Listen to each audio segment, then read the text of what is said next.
galerinha, tudo bom com vocês? Espero que todos estejam em paz. Então vamos lá, nessa aula nós iremos discutir a estrutura da população mundial. Vamos entender a teoria da transição demográfica, vamos ver como está distribuída a população mundial por idade, sexo, pelas atividades econômicas no setor primário, secundário e terciário e os processos migratórios no mundo. E assim, para iniciarmos, vamos entender a teoria da transição demográfica. A população mundial, ao longo do tempo, seu crescimento demográfico, ele ocorreu de forma variada. E assim, em 1929, o norte-americano Thompson, ele criou uma teoria chamada teoria da transição demográfica, onde ele coloca 4 fases de crescimento da população. E a primeira fase, que é também denominada de pré-transição, aqui nesse período, até o início do século XVIII, ocorria altas taxas de natalidade e mortalidade. Por que essas taxas de mortalidade eram elevadas? Não tinham assistências médico-hospitalar, tinha muitas guerras, epidemias, que faziam com que essa taxa de mortalidade fosse alta e o crescimento demográfico da população mundial fosse lento. Olhando aqui esse gráfico, a gente vai ver a linha azul, que é a taxa de natalidade, e a linha verde, a taxa de mortalidade. Nessa fase de pré-transição ou fase 1, as taxas de natalidade eram elevadas, porém as taxas de mortalidade também. E assim esse crescimento demográfico da população mundial era pequeno. A segunda fase, aqui a gente vai ter uma queda da taxa de mortalidade e manutenção da taxa de natalidade. Isso ocorreu porque, primeiramente na Europa, na Inglaterra, França, Alemanha, depois nos Estados Unidos, Japão, ocorreu o quê? Uma melhoria nas condições médico-hospitalares, água tratada, saneamento básico, coleta de esgoto, então campanhas de vacinação e avanços na medicina através de antibióticos fizeram com que essa taxa de mortalidade ela caísse. Já na segunda metade do século XX, alguns países que se industrializaram tardiamente, como Brasil, México e Argentina, também teve essa melhoria e essas taxas de mortalidade também foram caindo. Olhando aqui esse gráfico na fase 2, percebam que a linha verde, que é a taxa de mortalidade, ela faz o quê? Vai caindo, diminuindo por conta das melhorias, e a taxa de natalidade ela se manteve o quê? Alta e elevada. Já na fase 3 ocorre o quê? Uma queda da taxa de natalidade, como também da mortalidade, que já vinha caindo desde a fase 2. Então, nesse período, aconteceu alguns fatores que favoreceram essa queda da taxa de natalidade. O avanço da urbanização, a gente vai ver também a entrada da mulher no mercado de trabalho, então métodos contraceptivos, tudo isso foi fazendo com que essa taxa de natalidade diminuísse nessa fase 3, diminuindo assim o crescimento demográfico da população mundial. Já a fase 4, que é a transição demográfica completa, aqui vai ocorrer o quê? Nessa fase continua a diminuição das taxas de natalidade e mortalidade e o crescimento demográfico atinge patamares mínimos no mundo, principalmente em alguns países como a Alemanha, a Rússia, por exemplo, faz propagandas e campanhas para que os casais tenham filho porque a população está envelhecendo. Então são países que chegaram até a fase 4, ou seja, a transição demográfica completa, que é a diminuição das taxas de natalidade e mortalidade, fazendo com que o crescimento demográfico atinja patamares mínimos. E agora a gente vai ver um mapa onde mostra alguns países no mundo que estão em fases de transição. Se a gente olhar aqui pela legenda, o verde vai ser a fase 4, então a gente tem os Estados Unidos, Canadá, Alemanha, Rússia, Japão, Austrália. A cor amarelinha, que é a fase 3, onde a gente vai ter o quê? Uma queda da taxa de natalidade e de mortalidade. A gente tem alguns países como Brasil, Argentina, a China, Índia. E a parte que fica laranja vai ser a fase 2, onde ainda tem uma alta taxa de natalidade, só que ocorre uma queda da taxa de mortalidade.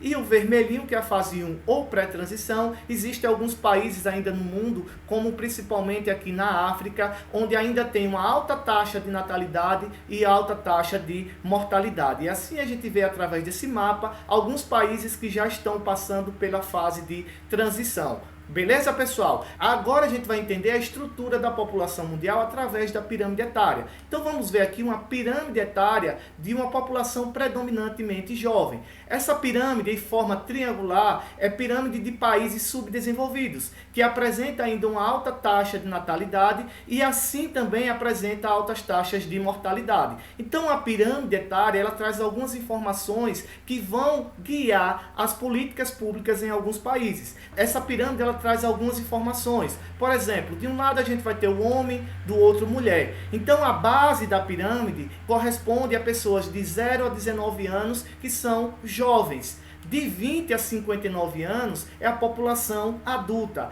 e de 60 a 80 ou mais é a população de idosos. Olhando essa pirâmide em forma triangular, que são de países subdesenvolvidos, a gente percebe que aqui vai ter uma grande quantidade de jovens. E à medida que o corpo vai estreitando, isso mostra as altas taxas de mortalidade. E o topo, quando ele é estreito, mostra que nesses países a expectativa de vida é baixa. Já em países que está em processo de envelhecimento, a gente vai ver o seguinte: a base, que é de 0 a 19 anos, a gente está vendo aqui que está ocorrendo uma diminuição dos jovens, ou seja, ocorre um processo de diminuição da taxa de natalidade. Como nesses países que estão passando por esse processo de envelhecimento tem melhores condições de vida, a população adulta, que vai de 20 a 59 anos, ela vai fazendo o quê? O corpo enlarguecendo. Então mostra que a taxa de mortalidade está diminuindo.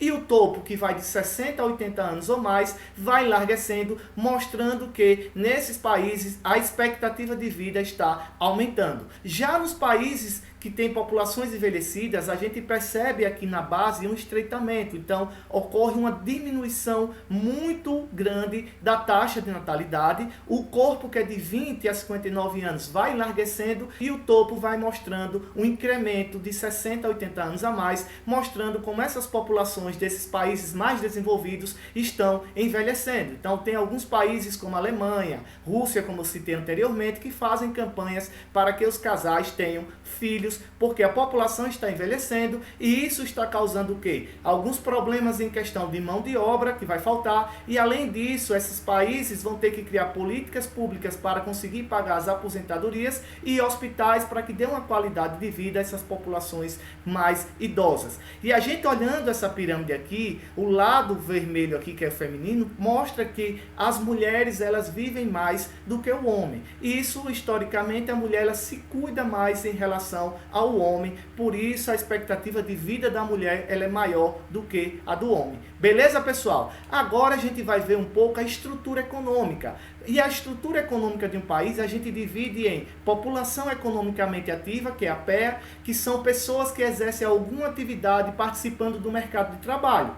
Aqui no Brasil é considerado população economicamente ativa crianças de 10 anos a mais que exerçam alguma função no mercado de trabalho. Então essas pessoas que exercem alguma função no mercado de trabalho é considerada população economicamente ativa. Já a população inativa são crianças, estudantes, desde que não trabalhem, e os aposentados. Então a estrutura econômica de um país ela é pautada na população economicamente ativa, que vai estar dividida em setores da economia. Que setores são esses? Setor primário, setor secundário e setor terciário. O setor primário são atividades econômicas voltadas para a agropecuária e o extrativismo. Então são atividades voltadas para o campo e para o extrativismo. Certo, pessoal? Já o setor secundário são diversos ramos industriais e a construção civil. E o setor terciário é atividades do comércio e dos serviços, como escolas, hospitais. Então essas áreas são tidas como setor terciário. E aqui a gente vai ver a estrutura econômica como ela é dividida em população economicamente ativa, que está distribuída em setores da economia, como setor primário, secundário e terciário. Agora a gente vai ver como é que está distribuída essa população economicamente ativa nesses setores no mundo e em alguns países. Então a gente olhando essa tabela de população economicamente ativa pelo setor primário, secundário e terciário, a gente vai ver que em alguns países há uma concentração maior da população economicamente ativa no setor terciário. Olhando aqui nos Estados Unidos, 1% da população economicamente ativa está no setor primário. Por que isso? Ocorre uma mecanização no campo, então a máquina substitui o homem e faz com que ocorra essa diminuição da população economicamente ativa nesse setor primário. Já no setor secundário tem 18%. Isso também ocorre, essa diminuição, pela automoção dentro da indústria. Então os avanços tecnológicos fazem com que a máquina substitui o homem e assim vai ocorrer um inchaço no setor terciário, que é o setor de serviços e comércio. Olhando o Japão também, a gente vê uma maior concentração no setor terciário, a França no setor terciário. Então os países desenvolvidos, a maior concentração da população economicamente ativa está no setor terciário. O Brasil apresenta no setor primário 20% da população economicamente ativa, 21% no setor secundário e a maior concentração da população economicamente ativa está no setor terciário. Já os países mais pobres, olhando aqui a Índia, por exemplo, tem 66,7% da sua população no setor primário, porque a sua atividade econômica está mais voltada para a questão agrária. No setor secundário, 12,9% e no setor terciário, 20,3%. E aqui a gente vê outro país, que é Burundi, que tem 91% da sua população economicamente ativa no setor primário e só 7% no setor terciário. E assim a gente vai ver que os países subdesenvolvidos, que têm economia básica no setor agrário, a população economicamente ativa está no setor primário. Já nos países desenvolvidos e em desenvolvimento, a maior concentração da população economicamente ativa está no setor terciário. Beleza, pessoal? Agora a gente vai entender um pouco as migrações, que são fluxos populacionais no mundo. E essas migrações, ela pode ocorrer de diferentes formas. Voluntárias, são aquelas migrações que a pessoa realiza de maneira livre. Então muitas pessoas se deslocam de um lugar para outro por questões econômicas, para ver se consegue ter uma qualidade de vida melhor. Então essas são consideradas migrações voluntárias. Já outro tipo de migração são as forçadas, que são pessoas que migram e saem do seu local por conta de coerção, ameaça ou violência. Então perseguição, guerras. Isso vai fazendo com que muitas pessoas se desloquem e saiam do seu país de origem. Por quê? Porque estão passando por questões de coerção, ameaça ou violência. Outro tipo também de migração são as controladas, que são aquelas que ocorrem por iniciativas do governo. Tem alguns países, por exemplo, como o Canadá, que é uma grande porta de entrada para imigrantes. Então esses trabalhadores de alguns países mais pobres vão para lá trabalhar em setores menos qualificados, onde a população não quer exercer. Então essas pessoas vão para lá, então por iniciativa do governo, então esses migrantes chegam nesses países. Beleza, pessoal? Então a gente vai ver aqui um mapa de fluxo migratório no final do século XX e início do século XXI. Aqui em verde a gente vai ver países que são regiões de destino de imigrantes. A gente tem o Brasil, tem os Estados Unidos, Canadá, aqui o continente, a Europa Ocidental, Austrália, África do Sul, Japão em verde. Então, esses países, principalmente os Estados Unidos, recebem muito imigrantes latino-americanos. O Japão também tem grandes quantidades de imigrantes brasileiros. Na Austrália tem muitos imigrantes que saem do sudeste asiático para a Austrália e assim ocorre esse fluxo migratório. Aqui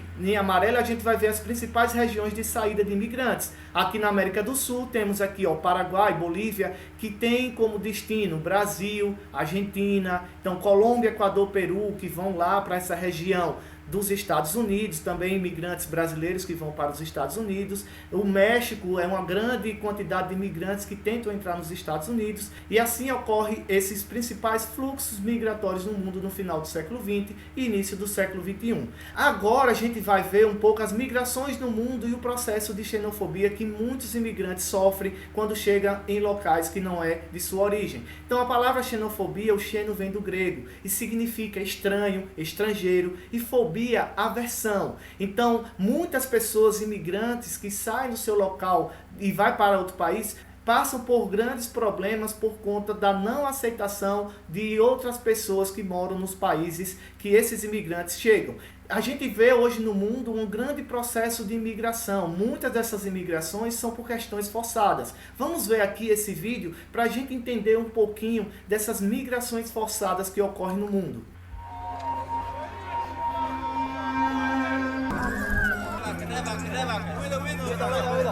It's the biggest influx that Turkey have seen so far. The needs are urgent, needs are so big. Most of them are women and children. كله خوف الخوف من شو كلنا طلعنا من البيت من القصف عشان هيك والولاد كلهم مرضانين شو بعرفني الله يعين العالم اجبر جيبا بيرنا بوما بازا نقول كندما بو ماتنا فاندران ما تركا كندد خدايا ما تشكي خنان يدكان ما بون مال ما تخرجون ما نافيا مخدينا فاندر. بس أنا بالنسبة لشفت تعامل البلدان اللي مريت فيها نهائية، يعني ضرب، إهانة، كل شيء تعامل سيء كان يعملونه فيه. You've got a swarm of people coming across the Mediterranean, seeking a better life, wanting to come to Britain because Britain has got jobs, it's got a growing economy, it's an incredible place to live, but we need to protect our borders. Tens of thousands of people have come out on the street to protest what they call essentially an invasion. A gente vê aqui nesse vídeo imigrantes da Síria que correm da guerra que ocorre lá no seu país desde 2011 através da Primavera Árabe, que vão para muitos países da Europa e vocês viram como são tratados esses imigrantes quando chegam nesse país. Então as pessoas, elas não aceitam esses imigrantes, por quê? Porque muitos países já passam por um processo de crise econômica e assim o desemprego em massa, essas pessoas vão entender que esses imigrantes vão tomar sua vaga na questão do emprego. Além disso, eles vão questionar porque os governos vão gastar mais com questão de saúde, educação, e assim essas pessoas que são imigrantes passam por um grande processo de xenofobia. Porém, a gente vê como existe a xenofobia por parte de algumas pessoas em alguns países, a gente vê também uma aceitação. Por exemplo, em 15 de maio agora de 2021, ocorreu um ato que foi muito interessante e bonito de se ver, onde 2 indianos que foram pegos lá no Reino Unido, na Escócia, estavam sendo presos para ser deportado e a população, ela fez o quê? Cercou a van para não deixar que esses indianos fossem presos. Vamos olhar aqui esse vídeo rapidamente.